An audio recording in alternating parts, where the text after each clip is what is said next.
വിശുദ്ധ വേദപുസ്തകം നമ്മെ വീണ്ടെടുപ്പിലേക്ക് നയിക്കുന്നു. വീണ്ടെടുപ്പിന്റെ കഥ വളരെ മനോഹരമായി ചിത്രീകരിച്ചിരിക്കുന്നത് രൂത്തിന്റെ പുസ്തകത്തിലാണ്. ലോകരക്ഷിതാവായ യേശുക്രിസ്തുവിന്റെ വംശാവലിയിലേക്ക് ഇടം നേടിയ മോവാബി സ്ത്രീയായിരുന്ന രൂത്ത് ഭാഗ്യവശാൽ ബോവസിന്റെ വയലിൽ എത്തിച്ചേർന്നതും ബോവസ് അവളെ വീണ്ടെടുത്ത് തന്റെ ഭാര്യ പദവിയിലേക്ക് ആനയിക്കുന്നതുമായ സംഭവ വികാസങ്ങളാണ് ഈ കഥയിലെ ആധാരം.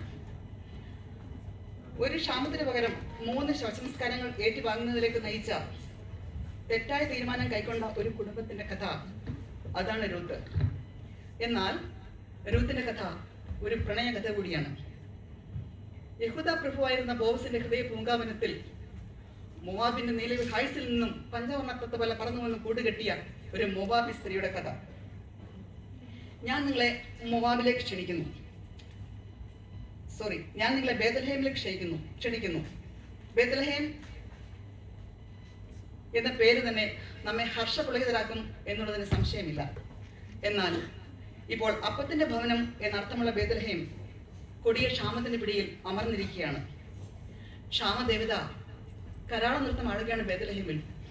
ഒരു നേരത്തെ ആഹാരത്തിന് വകയില്ലാതെ ഒരിറ്റു ദാഹജലത്തിനായി ജനം പരിഭ്രാന്തരായി ഓടുകയാണ്. എവിടെയും കടുത്ത ക്ഷാമം.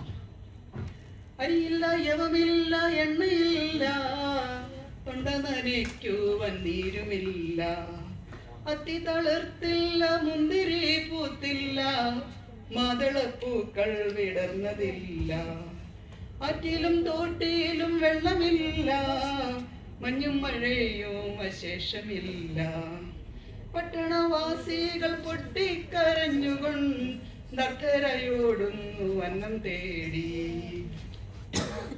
എവിടെയും മുട്ടിയ വയറുകൾ, ജനം സ്വയം ശപിച്ചുകൊണ്ട് ഭ്രാന്തമായി അലയുകയാണ് ബേത്ലഹേമിന്റെ മണ്ണിൽ.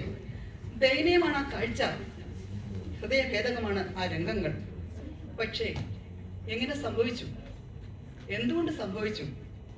ദൈവത്തിന്റെ കൽപ്പനകളെ ലംഘിച്ച് ഓരോരുത്തരും തനിക്ക് ബോധിച്ചതുപോലെ നടന്നതിന്റെ ദൈവശിക്ഷ അവർ അനുഭവിക്കുന്നു.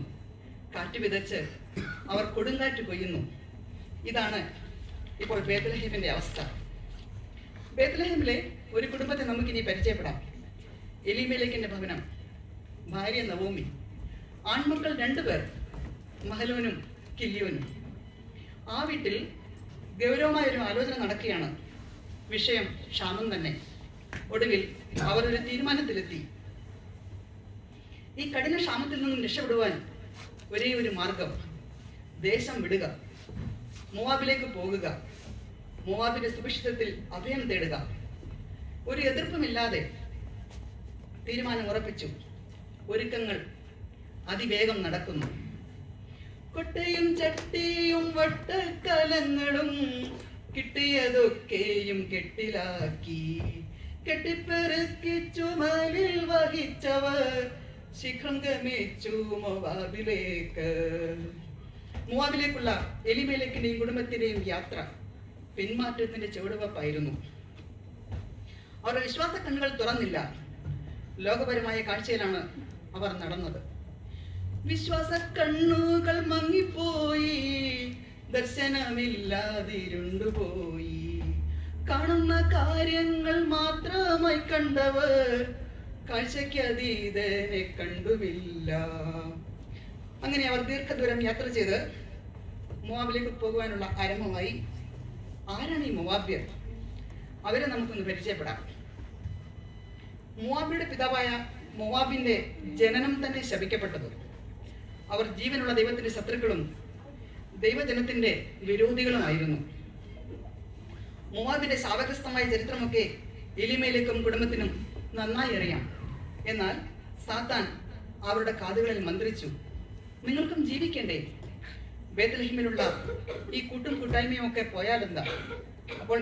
അപ്പോൾ എലിമേലേക്ക് ചിന്തിച്ചു, കൂട്ടുകാരില്ലേലും സാരമില്ല, കൂട്ടങ്ങളില്ലേലും വേണ്ടതില്ല, കൂട്ടം ചിലരെ നമുക്ക് വീടേ, കൂട്ടിനു കൂട്ടുകാർ വന്നുകൊള്ളും.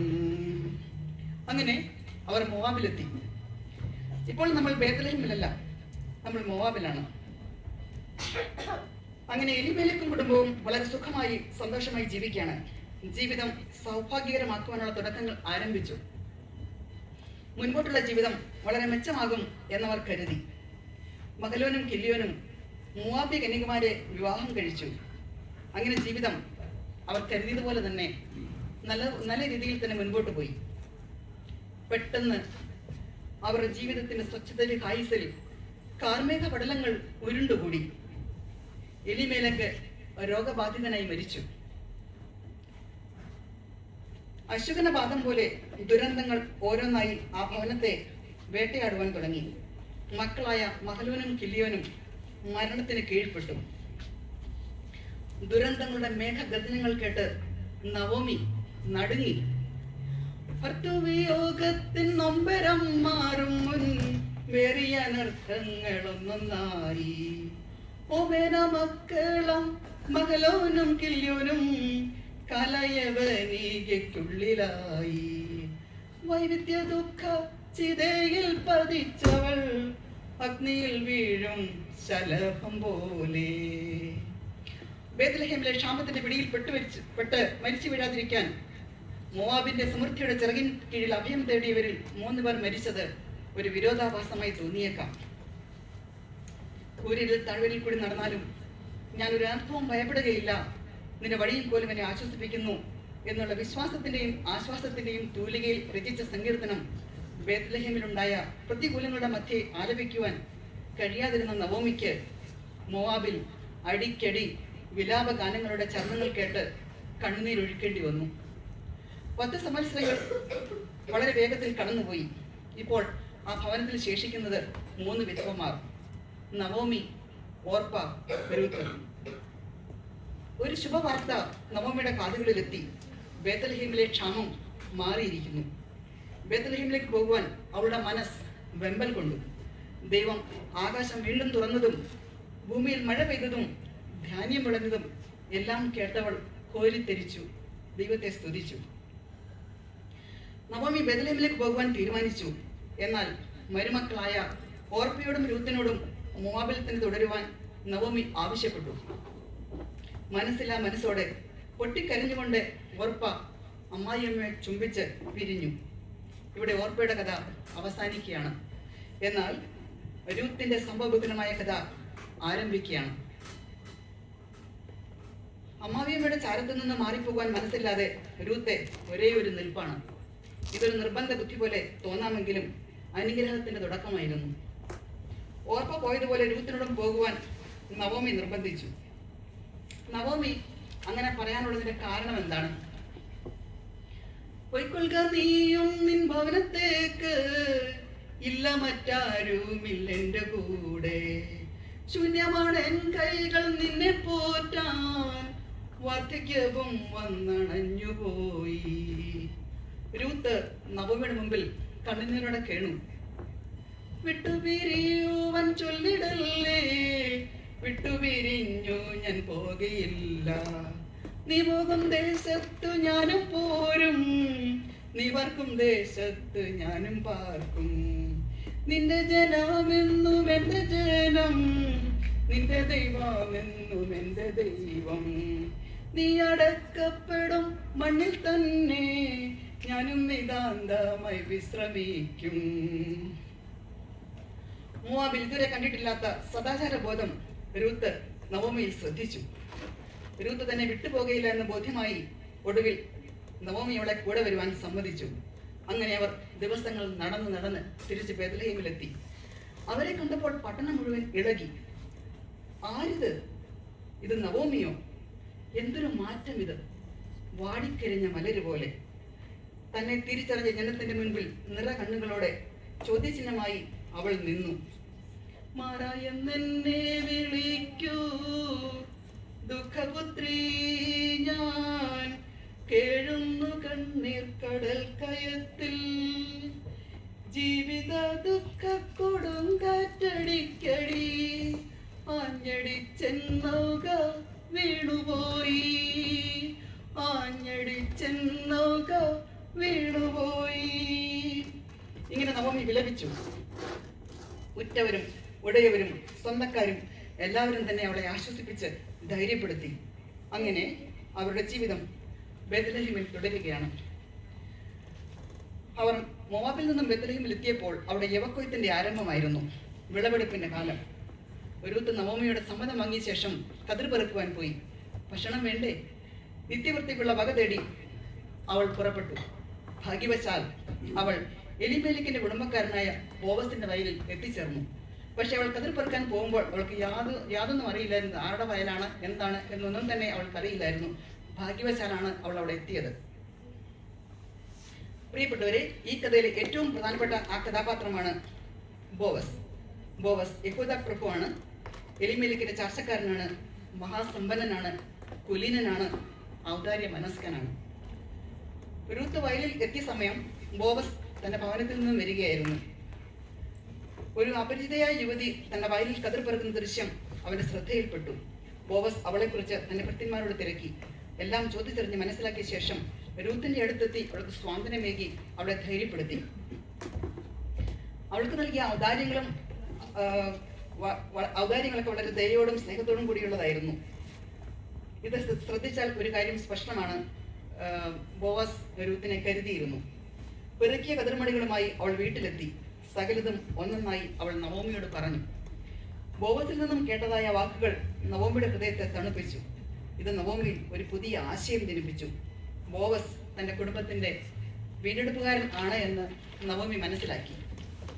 രൂത്തും ബോവസും തമ്മിൽ വിവാഹിതരായി തീരണം എന്ന് നവോമി ആഗ്രഹിക്കുകയും തീരുമാനിക്കുകയും അതിനുവേണ്ടി ദൈവത്തോട് പ്രാർത്ഥിക്കുകയും ചെയ്തു. രൂത്തിന് ഒരു വിശ്രാമ സ്ഥലം ഉണ്ടാകണം. ഈ നിർണായകമായ തീരുമാനം നവോമി രൂത്തിനോട് പറഞ്ഞു. എന്നിട്ട് രൂത്തിനോട് നവോമി പറയുകയാണ്, നീ ഇന്ന് വയലിൽ ചെല്ലണം. ബോവസ് അവിടെ വയലിൽ കാണും. അവനവന്റെ ജോലികളൊക്കെയും തീർത്ത ശേഷം ഉറങ്ങുവാൻ കിടക്കുമ്പോൾ നീ അവിടെ ചെന്ന് അവന്റെ പുതപ്പ് പൊക്കി നീ അവന്റെ കാൽക്കീഴിൽ കിടക്കണം. അതുവരെ ആരും നിന്നെ കാണരുത് എന്ന് പറഞ്ഞു. നവോമി രാത്രിക്ക് മുമ്പ് തന്നെ ഒരു സായം സന്ധ്യയോടുകൂടി ആയപ്പോൾ തന്നെ ചിലപ്പോൾ പോയിരിക്കാം. കാരണം അവൾ തന്നെയാണ് പോകുന്നത്. കൂരിട്ടിൽ കൂടി അവൾക്ക് നടക്കുവാൻ പേടിയാണ്. അവൾ പോയി വളരെ ഒരു വലിയ വൃക്ഷത്തിന്റെ മറവിലൊക്കെ ആയിരിക്കാം അവൾ മറഞ്ഞിരുന്ന് ബോവസിനെ ശ്രദ്ധിക്കുകയാണ്.